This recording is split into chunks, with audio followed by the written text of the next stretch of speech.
کرنے کی ضرورت نہیں ہے، لیکن مجھے پتا ہے شیواجی مراٹھا کا ویلر ہم کبھی تو ثابت کر پائے. اس وقت سچویشن بنی ہوئی ہے، ایک خوف اور ڈیپینڈس اپان جسٹس.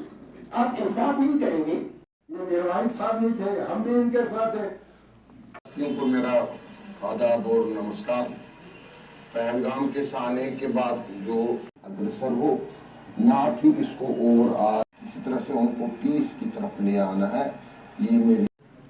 یہ ڈائلاگ تب ہوگا جب یہ کشمیر رہے. انٹرفیتھ کانفرنس میں بات کرنے کا، اور جیسا کہ ہم نے دیکھا کہ یہاں پہ ہمارے باقی کمیونٹیز سے لوگ آئے تھے، باقی مذاہب کے ذمہ دار یہاں پہ آئے تھے، باقی ریجنز کے بھی یہاں پہ لوگ تھے، جموں سے، لداخ سے. تو خوشی ہے کہ ہم سب بیٹھے، ہم سب نے بات کی، اور مجھے لگتا ہے کہ جو لب لباب اس کانفرنس کا رہا وہ یہی ہے کہ جہاں تک مذہب کے جو ذمہ دار لوگ ہیں، چاہے ہم اماموں کی بات کریں، ہم پیسٹرز کی بات کریں، ہم جو ہندو برادری جو ان کے ذمہ دار ہیں، جو سکھ برادری ہیں جو ان کے لیڈرز ہیں، ہر کوئی اس بات پہ یقین رکھتا ہے کہ امن اور استحکام اور سلامتی ہونی چاہیے. لیکن ہم یہ بھی ساتھ محسوس کرتے ہیں کہ امن کا جو قیام ہے وہ بہت مشکل ہے جب تک انصاف نہیں ہوگا. تو ہم یہ محسوس کرتے ہیں کہ یہ انصاف کے تقاضوں کو پورا کرنے کی ضرورت ہے. اگر جیسے ہم نے دیکھا کہ یہ پہلگام کے تناظر میں جو کانفرنس یہ بلائی گئی تھی کہ کلٹیویٹنگ پیس، کہ امن کے لیے ہم کیا کر سکتے ہیں. جیسے کہ ہم نے دیکھا کہ جب یہ پہلگام کا سانحہ ہوا تو پوری جموں کشمیر کی قوم، یہاں کی کشمیری عوام بلا لحاظ مذہب و ملت سب نے اس کو کنڈیم کیا، اس کے خلاف آواز اٹھائی، سب نے احتجاج کیا. لیکن بدقسمتی سے پھر جو ہم نے ماحول دیکھا، جو بیک لیش دیکھا کہ کشمیری اسٹوڈنٹس کے ساتھ، بزنس مینز کے ساتھ، کمیونٹی کے ساتھ کیا ہوا، تو یہ سارے معاملہ جو ہے وہ بڑا تکلیف دہ تھا. کشمیر سے تو ایک میسج جا رہا ہے، دیکھیں جموں کشمیر سے ایک میسج جا رہا ہے کہ جہاں پہ ہم یہ کہتے ہیں کہ نہیں، ہم جو ہیں وہ اس بات کے قائل ہیں کہ ہمیں مل کے آگے بڑھنا ہے، ہم سب کو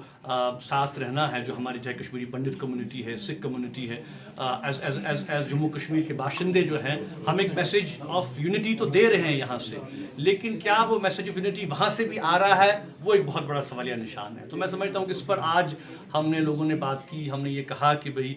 جب تک کہ ہم مل بیٹھ کے، خاص کر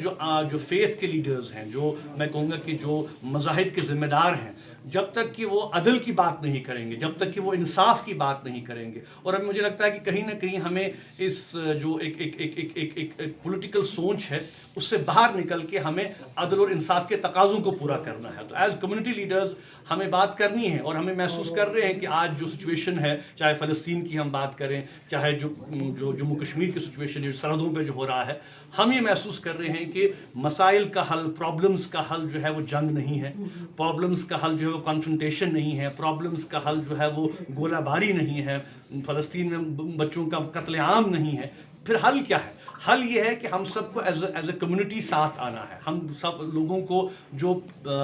بات چیت کے دروازے ہیں، جو انڈرسٹینڈنگ کے دروازے ہیں، جو تال میل کے دروازے ہیں، جو اخوت اور محبت کے دروازے ہیں، ان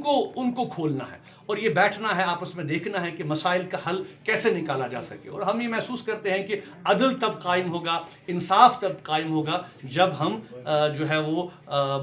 ایشوز کو ایڈریس کریں، اور اس کے لیے سب کو ایز کمیونٹی لیڈرز سب کو آگے آنے کی ضرورت ہے. Thank you sir.